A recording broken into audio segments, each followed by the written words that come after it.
Good evening, Lincoln County R3 families. My name is James Bertles, and I am the Instructional Technology Facilitator here in the district. We want to welcome you to the first ever R3 Virtual Parent Night. Tonight, we'll be taking a look at a powerful tool that will help you manage your child's district-owned device while at home. And the tool is called ScreenGuide. It's free and it's easy to use. And we'll take the next 20 to 30 minutes and outline the steps for setup and highlight a few of the features that ScreenGuide has to offer. We invite you to relax. You don't need to take notes. This video will live on YouTube, on the district YouTube channel, whenever this live stream is over. So feel free just to relax right now and kind of take in what ScreenGuide can do. And then we'll talk about how we can get some feedback and questions from you at the end. This is tonight's agenda. Of course, we want to welcome you. We're excited you're here. Have some introductions of an amazing team that I want to make sure that you know. We're going to talk a little bit about the difference between a personal iPad that you may have at your house compared to the district iPad that your child brings home. Then we're going to dive into ScreenGuide. We're going to talk about some screen time control, managing content, and some other miscellaneous features at the end that help you monitor what's going on with that device. And then we're going to welcome your feedback at the end of the night. First and foremost, I want to introduce you to an amazing team of instructional technology facilitators. You can see the buildings that these folks can be found. These are individuals who work hard to make sure that we're giving our students the experiences they need while they're in the Lincoln County R3 school district. We work with the faculty, staff, and students on a daily basis, and our job is to work collaboratively to ensure that we are providing our students with meaningful learning experiences that are preparing them for their future. As we all know, school is not the same as it was 10 years ago. Believe it or not, the iPad is only 12 years old, and the iPhone is only 15 years old. So we've all experienced a lot of change in a small amount of time. And we know that our students need to know how to use these tools. We work hard to raise the level of engagement and achievement in our classrooms by implementing innovative learning experiences. Here you can see an amazing tool located before it became a high school that allows students to observe and manipulate the human body to uncover all of the pieces, the bones, the muscle structure, all right here in Lincoln County R3 School District. Of course, as you know, we are a one-to-one school district, kindergarten through 12th grade. Our students have the opportunity to work with what we believe to be a very impactful and strong tool in the iPad to ensure that we're giving our students those 21st century skills. First, let's talk about the differences between the school iPad and a personal iPad you may have previously purchased at your house. Please know that the school iPad includes safeguards. And by that, we mean there are certain features that your school iPad is not going to have that a personal iPad would. An example of those are on the screen. For example, iMessage. You're not going to see iMessage on your R3 device. You're not going to see the App Store. And that's because we're trying to take safeguards that keep our students safe and help give structure in what they're doing. There's also web filtering while they're at school. And just know that when they're at home, that web filtering can look different. But fortunately, we have this tool called ScreenGuide that you're going to see tonight that can help you make decisions that are best for you and your family. Let's talk about ScreenGuide. ScreenGuide is a brand new tool for R3 this year. It's a powerful tool that we really believe can help families keep our students safe and give us structure while we're at home to make sure that this device is being used for learning purposes. First and foremost, know that ScreenGuide is an app. It can be found in the Google Play Store, and it can also be found in the Apple App Store. So no matter what device you use, this tool is available for you. It's completely free. After you download the app, you will need to sync your personal device, so your personal Android or iPhone, with your child's iPad. Every building in the district has a unique code that you will use, and these forms have been put in Parent Square in the past. They've also been, your classroom teacher has access to these as well. They will also be posted in Parent Square again tomorrow. So the day after this live stream, you'll be able to go back and find the unique code that you need. It's very simple.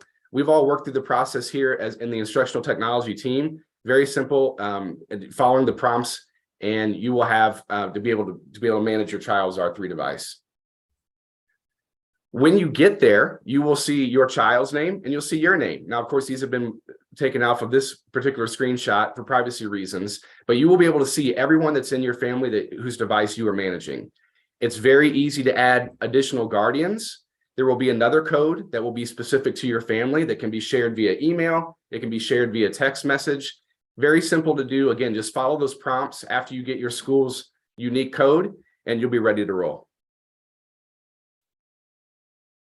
There are a lot of features in ScreenGuide, and we want to highlight a few of them that we feel are very powerful tools that you can get started with right away in managing this device at home.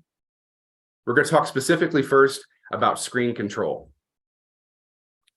A really powerful tool in ScreenGuide is called Timeout. And Timeout is great for any time you want to limit distractions from your child's device. So this could be bedtime. It could just be family time that you want devices to be put away, dinner time. Again, anytime you want to limit distractions. You have the ability to create very specific schedules in the app that allow you to control exactly what time you want that iPad to be available and what time you want it to go off. Now, keep in mind the iPad will be under the school district's management during the day. And then it can be, if you would like it, you can have complete control outside of school hours. So this is a way to really limit how and when that device is available to your child in the evening or early in the morning. Again, as you can see on your screen, you can even have different selections for weekends and versus weekdays. When they are in a timeout, this is what they see. There is absolutely nothing they can do on their iPad at that time. They will be able to see a timer that will show them how much time left they have before timeout expires. If in the event that they would turn their iPad off and turn it back on, they may need to hit the update button to be able to see exactly how much time is left. But it's slick. It works really, really well. And it doesn't matter if they turn their iPad off and then turn it back on. They are still in that timeout until you either flip the toggle back off or their timeout expires. A little bit different is screen time. So screen time is a feature in ScreenGuide.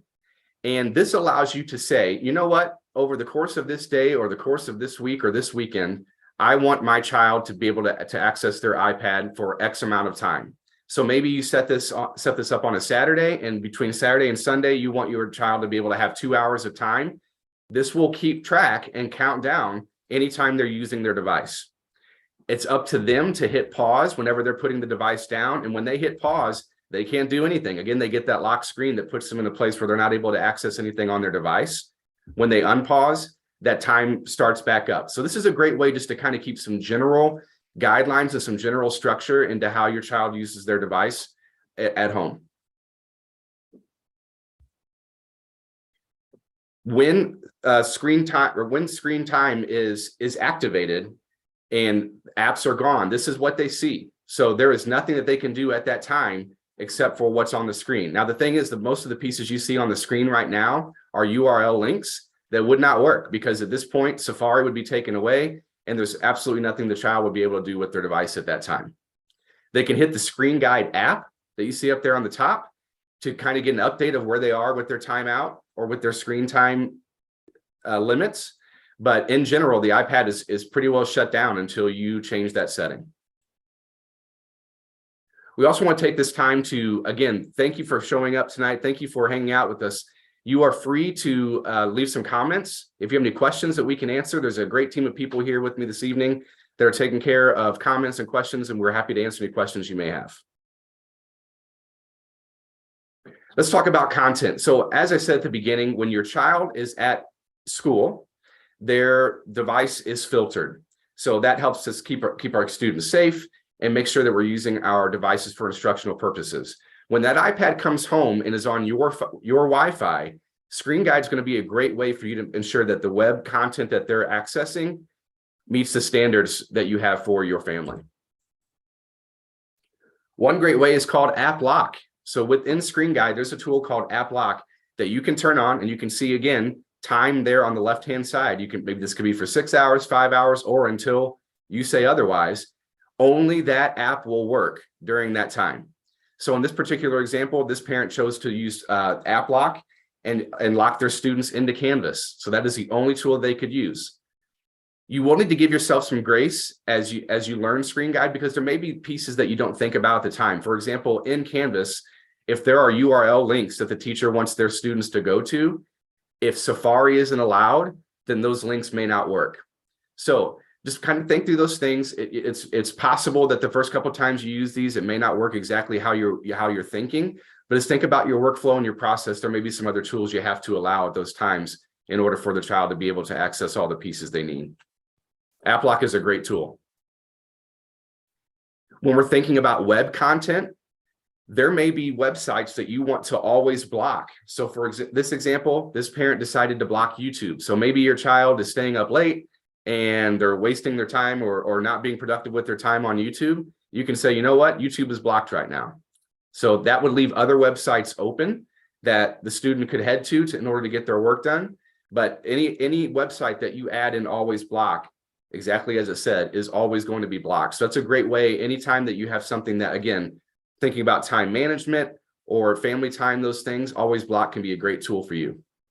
Again, this would all be controlled from your personal device, your iPhone or your Android device. And it can also be changed at any time. So you have free rights to go in and edit and make changes as needed. So when this student tried to access YouTube after it was locked in ScreenGuide, this is what they saw. It's completely blocked and there's no workaround for that.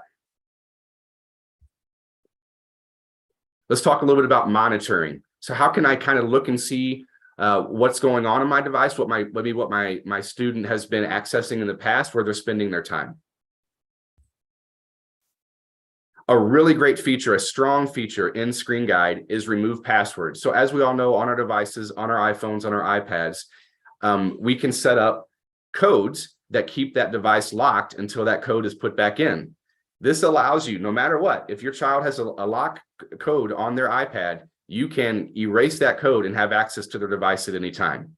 So this is a very powerful tool. If you need to get in and see, again, where we were spending our time in the past and maybe make some family decisions from there, you don't have to wait for your child to get home to be able to know what the code is. You can unlock that code. You have full permission to do that through the ScreenGuide app. There's great analytics in ScreenGuide. So the first screen on the left is what you would see if you wanted to see what apps your child was spending time in. So you can see on this screen, they were in productivity 50% of the time. They were in education apps 22% of the time. Even I could scroll down a little bit. We were listening to music for about 5% of the time. On any one of those menu options, you can tap them and then see exactly what apps were being used. So on the education app, the purple dot there, the second one from the top, we were able to tap that and go over and see where we were spending our time, which was in Google Docs, Google Drive, etc. So again, that's a great way to kind of compare and see where we are compared to what we should be doing on our device and maybe how we're not using our time wisely.